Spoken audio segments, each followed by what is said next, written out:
Je, Mungu anajali maisha ya kijana? Katika kipindi hiki cha nne, katika mtiririko wa masomo ambayo nimekuwa nikitoa kwa vijana, nataka kuzungumzia kwamba kwa nini inakuwa vigumu leo kupata mke au mume sahihi. Kumbuka kwamba Mungu hajaahidi mahali popote kwamba atakupa mchumba, bali ameahidi kukupa mke au mume au mwenzi wa maisha. Kwa hiyo uchumba ni mchakato tu kuelekea kwenye ndoa, lakini ukijikita kuomba mchumba utakuwa uko kinyume na neno la Mungu, kwa sababu uchumba hauna mwisho wake wa kwamba ni mtu wa kuishi naye. Unaishi na mume au mke, na hadi ya neno la Mungu iko kwenye kupata mume au mke. Na nitapenda kuzungumzia kukufundisha kwa kutumia habari ya Isaka na Rebeka ambayo tunaipata katika kitabu cha Mwanzo 24. Ina kanuni mbalimbali ambazo zinaweza kukusaidia au kukuongoza katika kufanya maamuzi sahihi katika maisha yako katika eneo hili, ili uweze kufikia kusudi la Mungu. Lakini kumbuka, ni kutahadharisha tu kwamba hapa hatuzungumzii mwenzi mkamilifu, tunazungumzia mwenzi sahihi. Maana yake ni nini? Ni kwamba kila mwanadamu ana mapungufu, na ndio maana tunahitajiana. Ndio maana unafika kipindi Mungu anakupa mume au anakupa mke.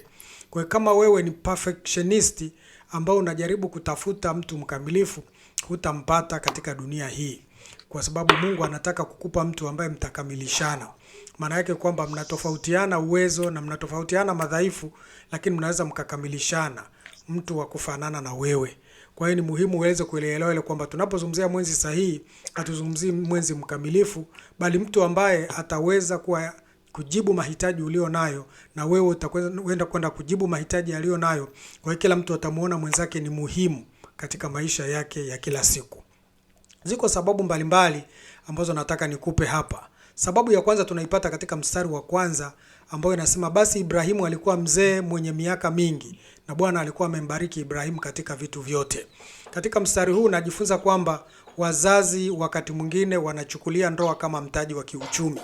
Hili nalo ni tatizo la muhimu sana kulizingatia, kwamba mtu anaweza akawa Mungu amemkusudia apate mwenzi wa maisha, lakini kutokana na udhaifu wa wazazi wake wa kujali uchumi, kujali ile ndoa ya mtoto wake itimize mahitaji yake pia ya familia yake kama mtu mzima, kumesababisha wengi watumbukie kwenye matatizo makubwa.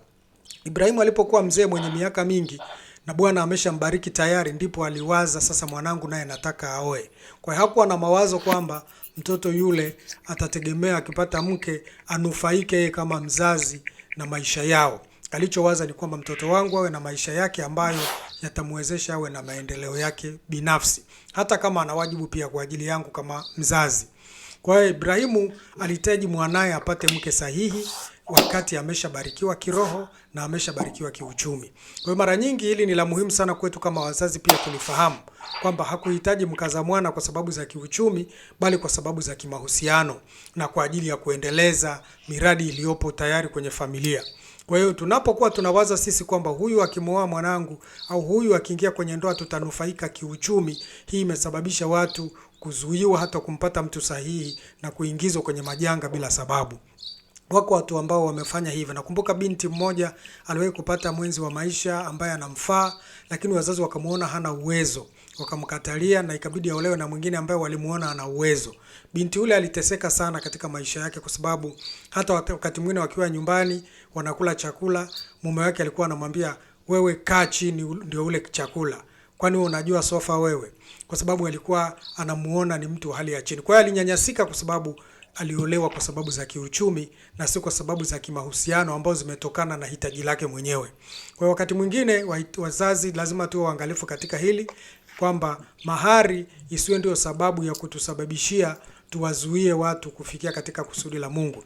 Na wakati mwingine vijana wengine wamelazimika kutoroshana, wengine uchumba umevunjika kutokana tu na wazazi kuchukulia kwamba ndoa ni mtaji wao wa kiuchumi wa kuwasaidia kutatua changamoto zao. Lakini jambo jingine ni kutoshirikisha wazazi kabla ya kuanzisha mahusiano. Mara nyingi tumekuwa tukisubiri, mtu anasubiri mpaka atakapomuona mtu anayemfaa ndipo anataka kumshirikisha wazazi. Alishaamua kila kitu, alishapitisha kila kitu. Jambo ambalo ni vigumu sana kushauriwa, kwa sababu tayari umemuingiza moyoni. Kwa hiyo unakuwa na kitu tunachokiita upendo wa zezeta, ambao husikilizi la mtu tena. Umekuwa kama taahira fulani, na matokeo yake hata ungeambiwa mtu huyu ana virusi vya ukimwi au ana changamoto yoyote, unasema niko tayari kufa naye. Hii inatokana na kwamba tayari umepofuka katika macho yako kuhusu upendo.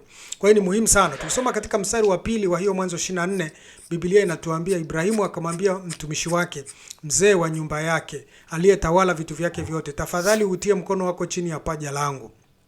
Tunaona hapa akimwapisha. Kipindi hicho watu walikuwa wanaapishwa ili akalifanyia jambo hilo kwa uzito wake, kwa kuambiwa utie mkono wako chini ya paja langu, kwamba hutabadilika, kwamba utafanya vile ambavyo ninakutaka ukafanye. Kwa hiyo vijana wengi tunachokiona hapa ni nini? Ni kwamba hawawashirikishi wazazi. Tumeona hapa mzazi yeye akihusika katika kuanzisha suala hili kwa mtoto wake. Lakini pia mtoto anaweza pia akalileta kwa mzazi wake pia katika kipindi chetu, kwamba ninawaza hivi, unanishauri nini? Hili ni jambo la muhimu sana. Vijana wengi hawatafuti ushauri wala baraka za wazazi, wanasubiri mpaka siku ile ya harusi, wameshalazimisha, mzazi yuko pale, ndipo anamwachilia aolewe. Kusubiri hivyo hakutakusaidia sana katika maisha yako. Ni vizuri katika maisha yako kutumia muda vizuri na wazazi wakubali, wajisikie kukuachilia. Nakumbuka mimi nilikuwa tayari ni mtumishi wa Mungu, sijaoa, lakini niliona ni muhimu sana kwenda kwa wazazi wangu. Nikapiga magoti nikawaambia waweke mikono yao juu yangu, waniombee ili kwamba nipate mwenzi sahihi ambaye ataona umuhimu wao pia, hata wanijali mimi peke yangu. Na kwa jinsi hiyo, kwa kweli niliona Mungu alinijibu hitaji langu kwa kumpata mwenzi ambaye amekuwa akijali ndugu zangu pia. Kwa hiyo wakati mwingi tunakuwa kama tunaowapa tu wazazi taarifa, lakini sio kuomba ushauri wao. Kwa hiyo tunajikuta kwamba hatujaachiliwa kwa baraka za wazazi. Kumbuka katika amri 10 za Mungu, amri mojawapo Mungu aliiweka kabisa maalum ya kwamba amewapa mamlaka wazazi watamke baraka kwetu. Kwa hiyo wazazi wanatembea na baraka zako au laana zako. Usipofuatilia vizuri, utajikuta katika maisha yako hui na uheri. Unaishi miaka tu mingi hapa, lakini yenye matatizo na mikosi mingi, kwa sababu hujatambua nafasi ya wazazi. Wewe unawatambua tu siku ile wakikuachilia siku ya harusi, kwamba wanaruhusu uoe au uolewe. Kwa hiyo ni muhimu sana katika maisha yako kulitambua hili liweze kukusaidia katika maisha yako. Usisubiri mpaka mahali ambapo umepata changamoto ndipo unawaendea wazazi. Wakati ukiwa bado hujamuingiza mtu moyoni, washirikishe wazazi, na hii itakuwa baraka kubwa sana katika maisha yako. Nina vipengele vingi nitakavyovizungumzia, na ndio maana nimependa kuzungumza hatua kwa hatua. Kwa hiyo nitakuja na vipengele vingine katika kipindi kinachofuata. Mungu akubariki sana.